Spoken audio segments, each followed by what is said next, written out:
Alexander, welcome to Deal Diary. Awesome. It's good to be here.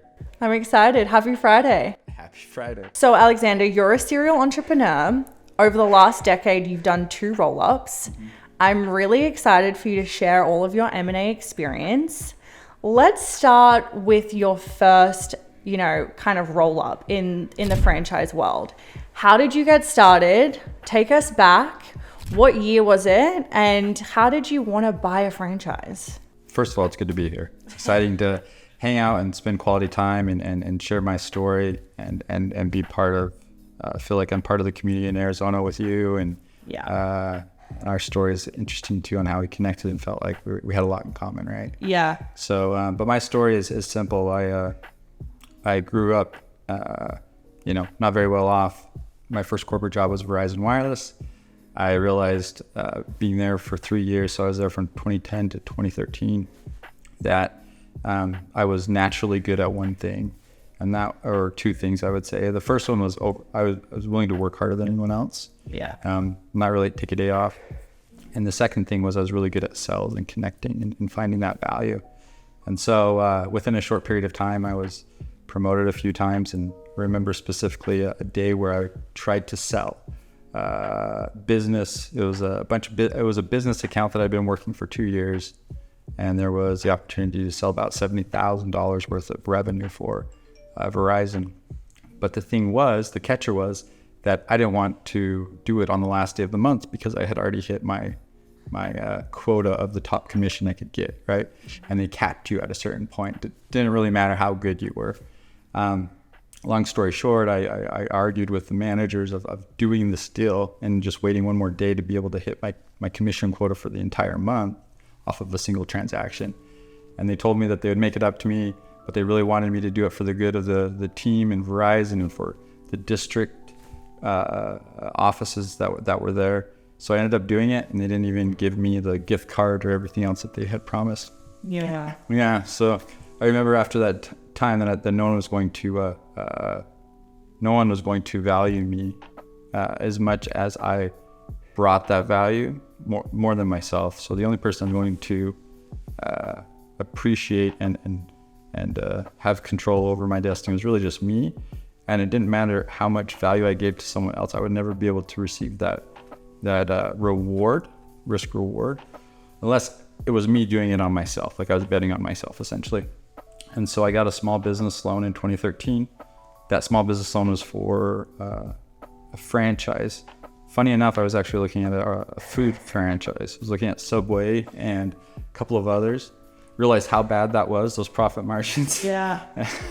And then I decided that we stumbled upon so it was my brother and I, and we just stumbled upon got a small business loan, and we stumbled upon a company called Zounds Hearing Aids, which was a medical tech device brick and mortar location that sells directly to consumer. So our average client or our average customer would be an 82-year-old white Caucasian male with over $100,000 salary every year. And we were able to, there was a specific person in Tucson that was in distress. He had heart issues, and he wanted to sell his company. He was doing $120K plus per year. And we acquired that with a small business loan. And then I tried to go and ask everyone I knew for capital. And after asking, I don't know how many hundreds of people I asked, they all told me no. Yeah. There was one individual that was able to invest because he tried the hearing aids on compared to what he had. And he really believed in me and my brother, and then ended up investing with a gold bar of money. That's right. Yeah. Anyways, so that was kind of and so that gold bar turned into 20 locations. You buy the rights of franchises, and that's 20 locations from 2013 to 2016. We were doing about $30 million in revenue, and then we ended up selling that to a large hearing aid manufacturer. Wow. And so for anyone listening who's maybe looking at a franchise, what do you feel like the pros and cons, and would you ever invest in a franchise again? I would say be very cautious and careful when it comes to any type of franchise, because from my experience, what I saw is that there was a lot of promises of helping you out with marketing, helping you out with your back office, operations, recruiting, all the business needs that you have, there's a lot of promises, and then there's a franchise fee that's associated with it. But a lot of times, 9 times out of 10 from my experience, is if you ask those current franchise owners, what are they actually giving you? They usually aren't giving you those things, right? Yeah.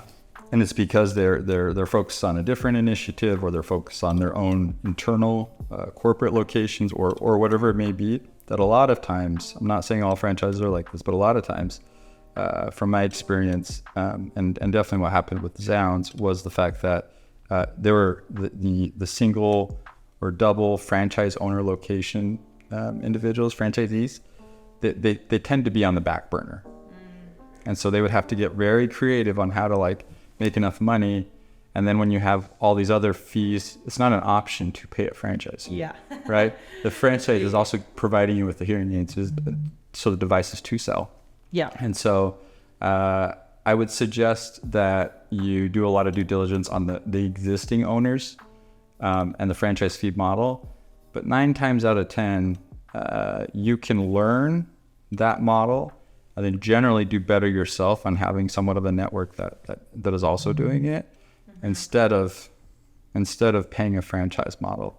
Yeah. But that's from my experience. I didn't have a very good experience with it.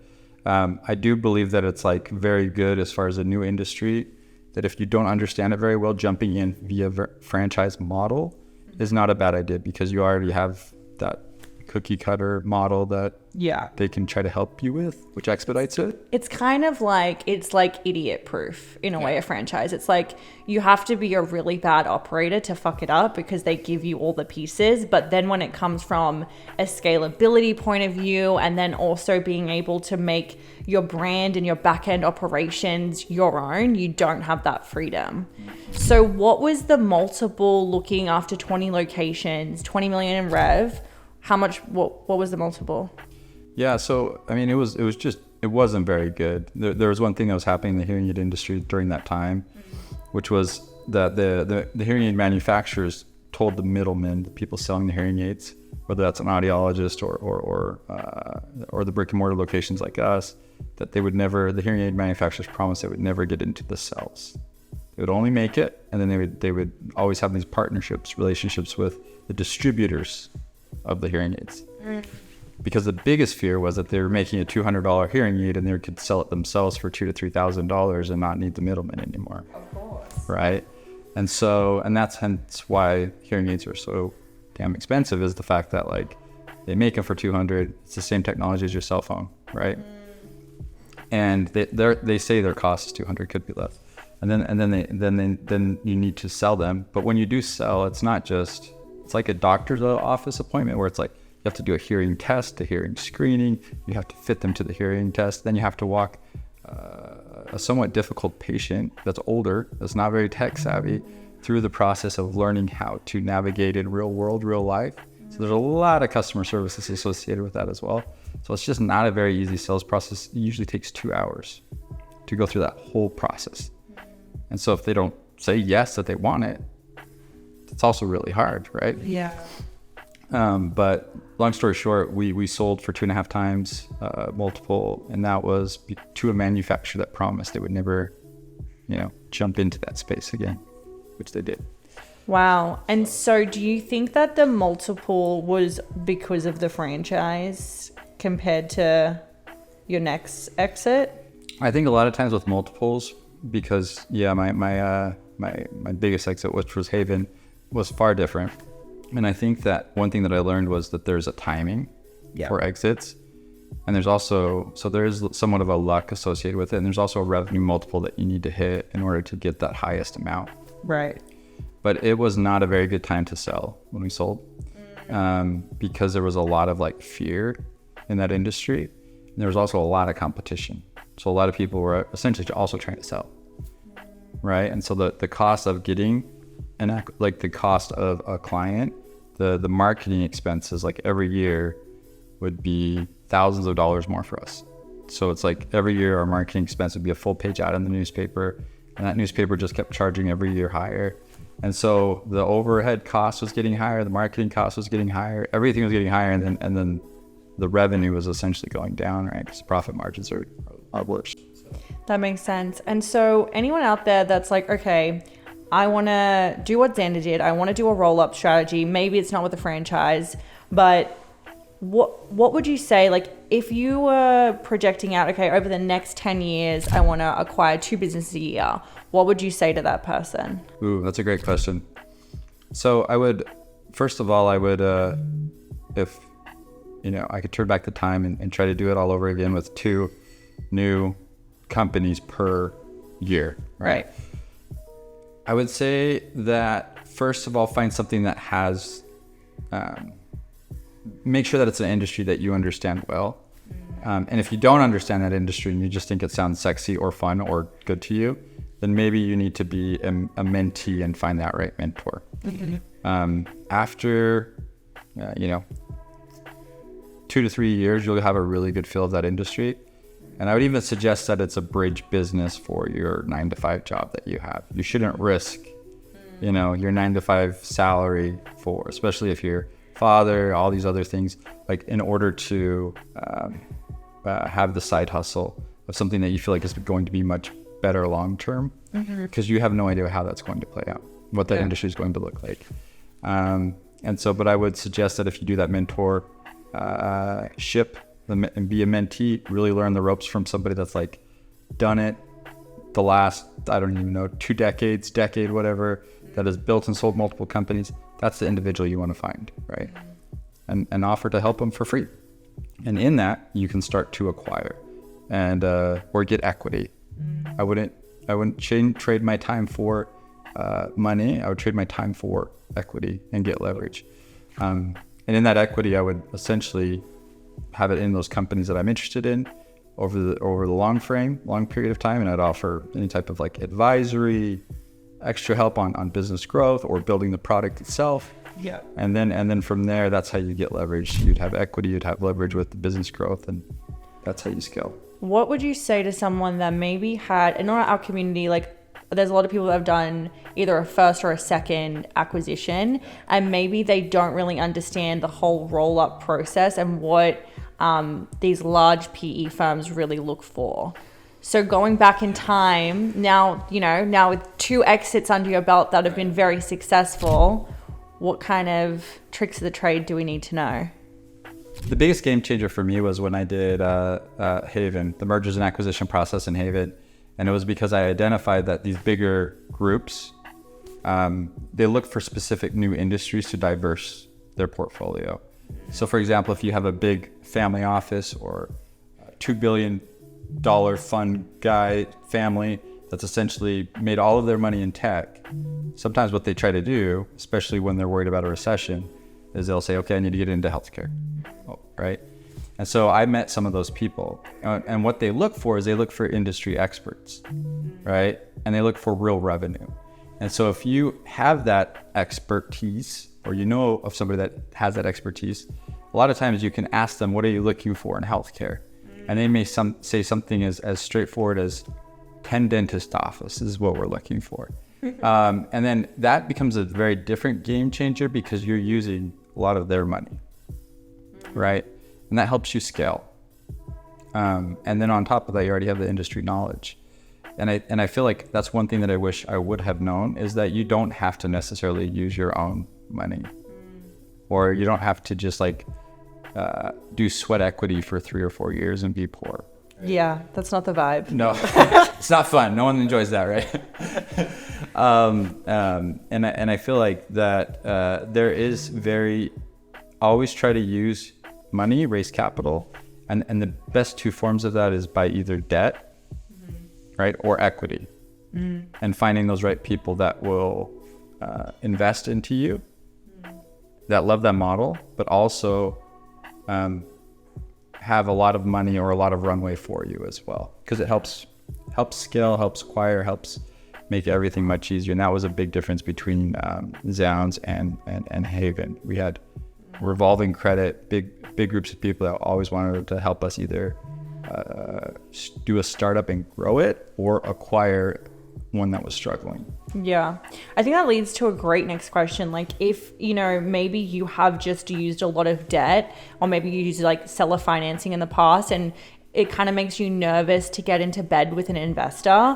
What are some like red flags, like when you're having those conversations, that you feel like you wish you knew a little bit earlier? Well, that's a great question. So I can only speak for my own industry and my own like industries, like scariness. But one example would be just like the profit and loss. I would say first, the number one thing is, how do you feel around it? Like you're working meetings, or when you're talking like partners, essentially, like stressed about certain things in the company, like how do you feel? And I think that internal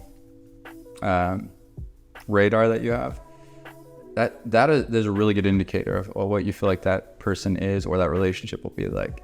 I've met a lot of people that I felt like the founders, that great model, the profit and loss, everything checked out, and then I met him face to face, and I was like, I don't like this person. Right. This doesn't make sense. So I was actually speaking to a friend, and they go and do a lot of like raising capital in China. And so in China, they're like, okay, the deal looks cool. I don't give a fuck about the deal. Let's sit down and have a beer and have a night out. And if I vibe with you, then I'll sign wherever's necessary. And I think there's so much truth in that. And people forget that it's like, we might look at all of these different spreadsheets and like how the operations work. But at the end of the day, even if they have the sickest track record, if you don't actually vibe with them on like a level that you want to spend the next 5 to 7 years being in like pretty hectic negotiations, stuff that. Yeah. 100%. I would say that like it's very much a marriage. Yeah. Even if they have the intention of like letting you take the control over the next couple of years, it's still a marriage that's ending in a divorce. Yeah. Right? In a positive way, right? But feelings get tied, emotions get tied. There's so many things that end up going wrong. And the employees want to go to mom or want to go to dad and complain about the other one, right? Like that's just very normal. And I think that you do have to have somewhat of like a understanding that that person has good intentions, has your back, and is going to not take advantage of that opportunity. Yeah, I agree. So Haven HealthCare, you grew it to 100 million revenue, and you co-founded it with your mentor. Yep. How do you feel now, like looking back on your journey? Like that's a huge accolade to have under your belt so young. Yeah. Like how does that make you feel? And like what kind of, I guess, lessons do you feel like are invaluable from, the last decade? Yeah. It was a huge, it was the craziest experience, because I felt like at one side, like my back was up against the wall. I had kids. So I felt like I had to like get something to work, right? Yeah. I didn't make a lot of money on the Zounds hearing aid side. It was a great opportunity to learn. But if you were to add up my salary with whatever I got from it, it was not very good salary. It definitely was less than I would have been making it if I just would have stayed at Verizon, right? That's what's crazy.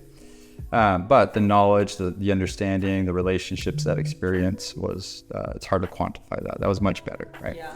But at Haven, what was really neat was that I was able to do everything from acquisitions to raising capital to having the mentorship from somebody that had built out 3 large healthcare ventures and sold it. And this was his 4th and last, right? Wow.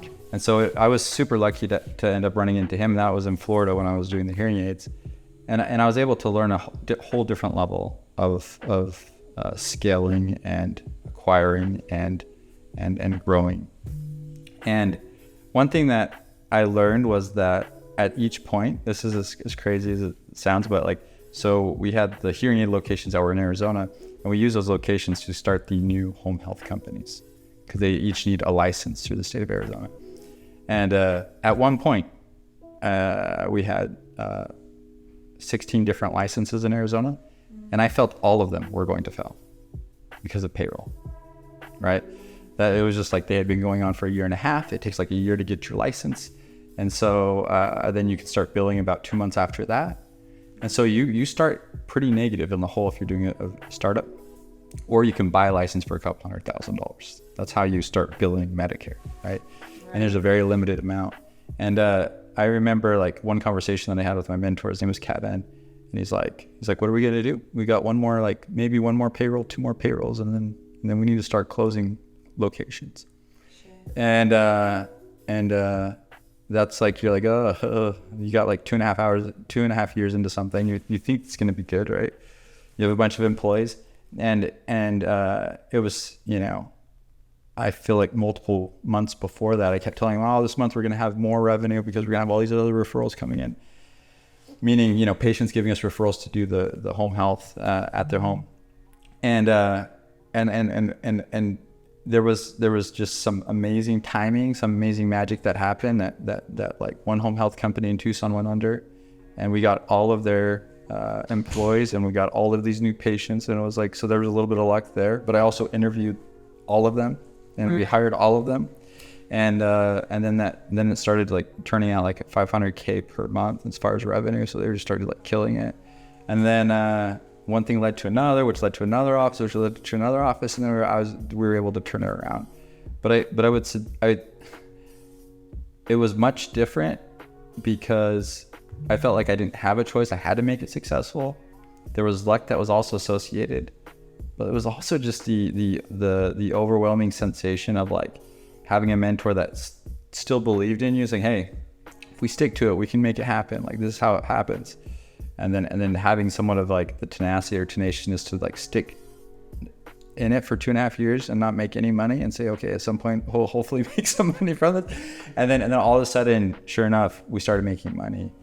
And what was the inner critic saying in those? It was 2.5 years. You weren't, Yeah, so I mean, it really was longer than that. It was like, the whole from 2013 to like 2018 that I didn't take any cash out. So it was like for all of Zounds, I took hardly any money, right? You were just getting by. And barely getting by. And then on the Haven Home Health, I would always joke that even when we were, even in 2022, when I sold December 2022, we were doing 100 million in revenue. I would always joke with the upper management team that I was the worst paid employee, because they would get like these commission structures of 30 to 50K per month, and I was getting 50K per year, right? And I think that's what a lot of like M&A private equity people don't speak about, is the times where it was like, my employees come first because that's how this business is going to grow. Like, I have to sacrifice, my freedom and my lifestyle because I want to make this do something huge. Mm-hmm. And I think that's 100%. And you have to have a longer time frame in mind, that in 3 to 5 years at X amount of revenue, that's how you'll get your big payday. But it's hardly ever as just a salary, right? Yeah. So. Yeah, that's so true. Like, you even think about those stories like where people go to a bank and they're like, I have a 20 billion valuation, but they have no money in the bank. But they're going, look, sir, like, give me a loan, because like I'm actually broke on paper, but on the with my shares, like the equity is huge. And I think that's where I realized really young is like, you can be an employee, which is great, but you're going to work for the rest of your life. Yeah. Whether if you sacrifice maybe 7 years out of your life, you have to have freedom forever. Mm-hmm. And that comes from equity. It does. And I mean, there's other ways, like you can get compensated from a high level of like commission structures or owner draws or whatever, rev shares, right? That make it so the value you're bringing, or the industry knowledge, or your leverage, like this bringing is being rewarded by a large amount, and it's not tied to an hourly rate. Yeah. But I do feel like the more you can leverage that, your time and your talents, the better off you are long term. Yeah. And I just think it comes back to like ownership and being like a part of something. So what's next? Skybourne Ventures just got created last year? Yeah. So I created it the very last month of last year because of the new tax rules. So essentially, December of last year, took a year off for my family and kiddos, and got settled with getting a new house in Arizona. And now I'm really focused on my personal brand. So the content creation side, which is just one big wheel of helping with the founders and the funders pair together. And it's in healthcare, and we're really focused on acquiring new healthcare companies. So I have a how to buy a healthcare business education that's going to be coming out soon. And I'm just really trying to advise and invest into a lot of these healthcare companies. Specifically right now has been dental and recruiting and staffing. And so those are ones that are doing $1 to $2 million that are generally a little bit older. They're baby boomers that are wanting to retire within the next 12 to 24 months. Yeah. I'm actively advising and investing into them. And the goal would be to try to get back up to 50 million in revenue. So yeah. I'm so grateful to have you on the podcast. You're such a humble person in the M&A space, and I feel like there's not many people that will give Kiara and I the time of day that have the accolades that you do. And I know that your personal brand for you is kind of like a little bit of an edge, because I can feel you're not one that wants to go out there and like scream to your lungs. So I think it's really cool that you're doing it not from an ego perspective, but it's like, I actually generally want to give back. And I think that you have so much wisdom to share. Oh, I appreciate that. I have loved getting to know you a little bit more and the time that we've shared. I feel like there's so many women and girls and professionals that can look to both of you as an advice and just as a good example of how to be confident and how to be comfortable with learning how to buy businesses and growing and scaling and teaching. And that's like very rewarding for me to see that as a father of 3 girls, right? Oh, so to hear it. And I do have like Arizona and Florida are 2 states that I'm very near and dear to my heart. I grew up in Arizona. I didn't have a lot of money. And so my heart is like in the sense of trying to help founders, because I know what it feels like to not be, I know what it feels like to lose, to have a company close. I know what it feels like to tell employees they're not going to get a paycheck. Yeah. Right. And I do feel like the greater good that you could turn on the news and you could be very negative about everything in life if you really wanted to be, but you could also try to do something like starting a company or a nonprofit and help others with that same energy. And that to me has been like, even when I lived in Brazil, I realized that helping others and not even thinking about myself was the quickest way that I could find happiness. Yeah.